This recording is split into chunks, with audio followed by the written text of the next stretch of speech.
Luigi. Such an interesting character in the Mario universe. He's always been looked at as nothing more than Mario's brother, always waiting in the background to be chosen as a second player.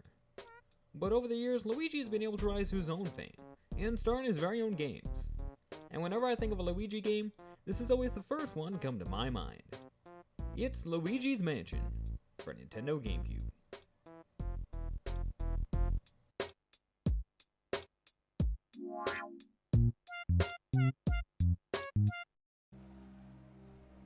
Released as a launch title for the Nintendo GameCube on November 18, 2001, Luigi's Mansion hit the shelves. The game starts out with Luigi winning a mansion in a contest that he apparently never entered. Luigi informs Mario and they agree to meet outside the mansion later that evening. Upon arriving though, Mario is nowhere to be found. Luigi then decides to explore the mansion and see what he can find. Through further investigation, Luigi quickly finds out that this isn't a mansion he wants to own, simply due to the fact that this place is completely haunted. But never fear, because Professor Egad is here to save the day. After Professor Egad saves Luigi from near ghost rape, he takes Luigi to his bunker, where he tells Luigi that there's something terribly wrong with that mansion, and that the mansion only appeared a few days ago. After further discussion, we find out that Mario had went in there before Luigi and was never seen again. Professor Egad then shows Luigi how to use the Poltergust 3000 and sends him on his way to find out what happened to Mario.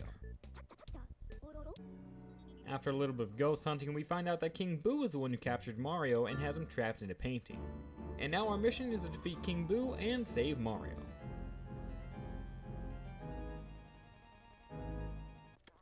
So now that we have our mission, how do we accomplish it? It's quite simple actually. Find ghosts and suck them. But where are the ghosts, you might ask? Well, Luigi's Mansion is an action-adventure / puzzle game, so the best thing you can do is just explore the mansion and find those ghosts. However, you never really need to work too hard when trying to figure out where to go, because the game does a pretty good job of making sure you don't get lost. I wish I could say the same about the portrait ghosts though. The portrait ghosts are among some of the ghosts that you have to capture in order to progress the story. There are a total of 23 portrait ghosts, but 5 of them are optional. But as I was saying, capturing them isn't all that easy in my opinion. Each portrait ghost has a certain way of being captured, and it's pretty much up to you to figure it out. You can use your Game Boy Horror to scan the ghost, which will give you a small hint, but I honestly never really found these helpful most of the time. Now it's possible that I'm just stupid, but I'm just saying that the hints for the portrait ghosts are kinda trash. The other ghosts you have to capture in this game are just regular boos. There comes a point in the game where Luigi accidentally lets the boos free, and now we have to get them back. There are 50 boos in total, but you only need to capture 40 to beat the game. These boos are fun to find, but a huge pain to capture. The early boos only have 50 HP, whereas the later boos can have up to 300 HP. What makes it a pain is these boos put up the biggest fight ever. They're technically already dead, so I don't really know what they're fighting for. When you're trying to suck them up, you have to stay on their tail, otherwise they'll clip through the other room. And let me tell you, you don't want that happening.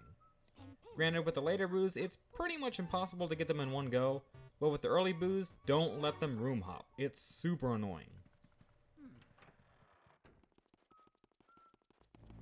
With so much already being talked about, you'd think that this would be a long game. But Luigi's Mansion is one of the shortest games I've ever played. You can beat the game in 4 to 6 hours. It might take you a little longer if you're new to the game, but you're not looking at a very long game, unfortunately. It really is sad because Luigi's Mansion is such a fun game, but it ends way before you're ready for it to be over. There is a mode called Hidden Mansion that you unlock after beating the game, but it's just the same game on a harder mode. Which is fine, but I really wish we could have gotten a little more than Hidden Mansion. There's no doubt that Luigi's Mansion is a great GameCube classic. It's a game I'd highly recommend you add to your GameCube library. It's Luigi's Mansion for Nintendo GameCube.